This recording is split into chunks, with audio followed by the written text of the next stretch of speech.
Without further ado, here is Alan J. Singer speaking about his new book, The Beverly Hills Country Club, part of the Arcadia Publishing Images of America series.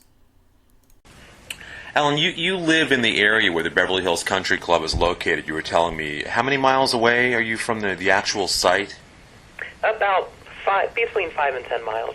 And you were a young man, needless to say, when the infamous fire took place in 1977. So while you weren't a patron of the club, you do have a fascination with the club. Why don't you talk about that a little bit? What prompted you to develop this interest, do you think, or what is it about the club that first pulled you in? Well, I should first point out by saying that it was actually known in the 70s as the Beverly Hills Supper Club, and that's what everybody remembers it as the Supper Club. The story that drew me in is the fact that the club had been there since the 1930s, and originally it was called the Country Club. And before the 1970s, it was, well, even in the 1970s, but before the 70s, it was a major show place. It was the biggest club of the Midwest in the 1950s. Everybody remembers Beverly Hills for the fire, but people don't really remember Beverly Hills any time before that. And Beverly Hills is a special place, not just because of the fire, but because so much incredible talent played there at what was pretty much a little tiny club. Well, it wasn't that little, but a little club in a small town just south of Cincinnati. That's what I think makes it so unique, is I don't think people realize there were these clubs that were located outside of big cities that became sort of like hubs for really A-list entertainers over the years. And this obviously was one of those places that was situated just perfectly to get sort of a galaxy of stars as they came through the Midwest. And there is actually a pretty good reason for it. Between the 1930s and the 1950s, the area of northern Kentucky had illegal gambling operating all over town. Okay.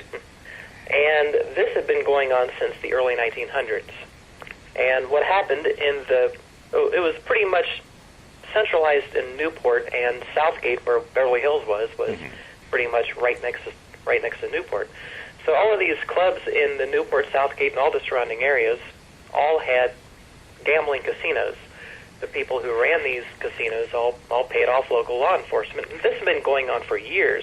Beverly Hills was not run locally. Beverly Hills was run by an organized gaming group, is what my co-author likes to call it. We'd like to downplay the idea of organized crime.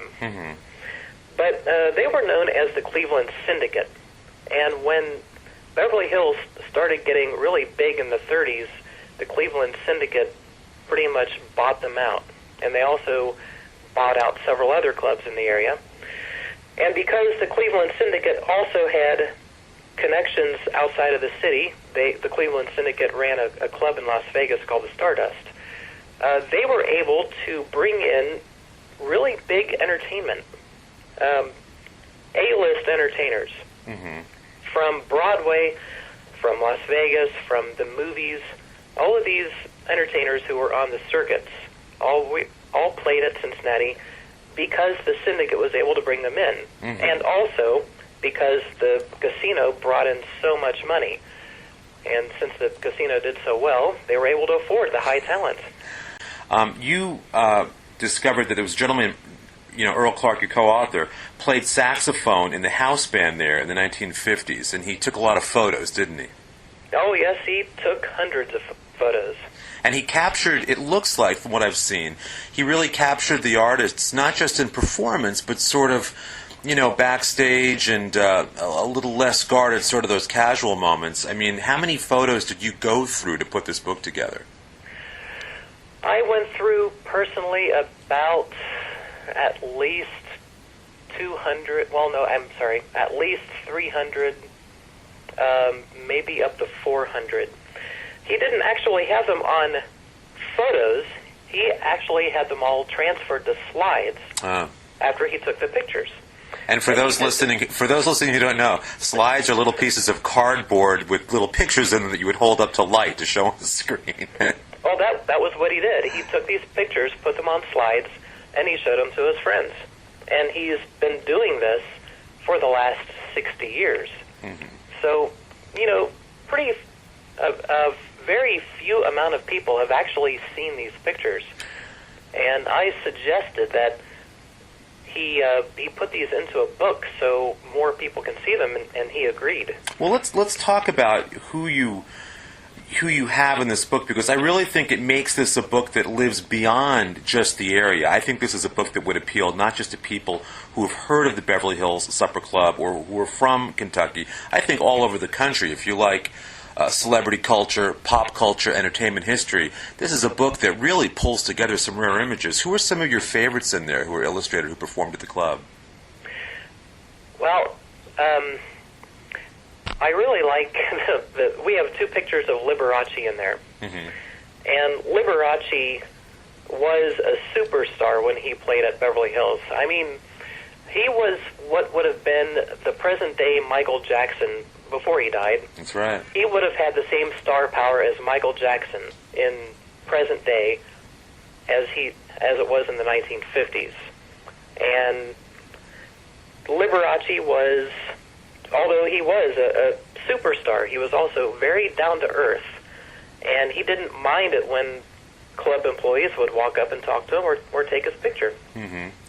And you've got Tony Bennett in there, Milton Berle, Carol Channing. I mean, really a host of the, who just were the top-tier entertainers from that time. And I'm guessing this is sort of the first time any collection's been put together of these images of people at the club, right?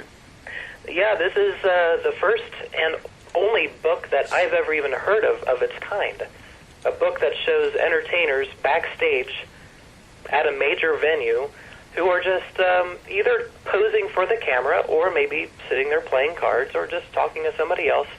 They're just hanging out backstage waiting for their show. And I think what's neat about what these images, what I think make them unique is that the gentleman who took them, this is kind of pre-paparazzi time that we're talking about, 50s and 60s. But there were celebrity photographers. But this guy was a musician, so I'm sure there was a trust level built up with the people who performed there, and they maybe allowed him a certain access or intimacy that other photographers may not have had.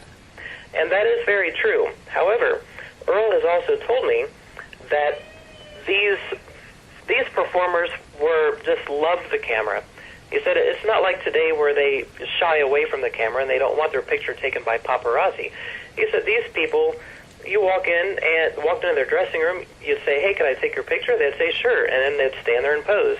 Or maybe they wouldn't pose. They'd just keep doing what they're doing. They'd say, "Sure." And that's where I think the big difference is, that back then, they didn't seem to mind as much. Well, I'm talking with Alan J. Singer, who along with Earl W. Clark have put together a wonderful new book called The Beverly Hills Country Club. Again, people may know the Beverly Hills Supper Club story because of the infamous 1977 fire, but as Mr. Singer here points out, there was a world of history before that, and they've managed to put together a really, really beautiful compendium of these images that I truly think would appeal to people all over the country who appreciate entertainment history. Have you had fun going out and talking about it yet locally? Do you have a lot of people who come up to you who actually went to the club, who remembered, who tell you stories about it, Alan? Well, you know how everybody remembers where they were on 9/11? Mm-hmm. Everybody remembers what they were doing in that moment. Well, in all the cases that I've done book signings and appearances and a slideshow, everybody remembers where they were the night the supper club burned. Mm-hmm. Either they knew people who were there, or they were watching it on the news, or they were standing outside and they could see the fire on the hill. So I have had a lot of feedback from people who remember exactly what they were doing mm-hmm. when the night the fire burned. Well, listen, I want to thank you for, again, putting together the prehistory of that, because, again, this place obviously should be known for more than the fire. A lot went on there. It has a very, very colorful history over the years, and it looks like you've done a wonderful job putting it together. So good luck, Alan Singer, with your new book, Beverly Hills Country Club, just out. He's co-authored it with Earl W. Clark, the photographer from Arcadia Publishing. And we wish you well with this, Alan.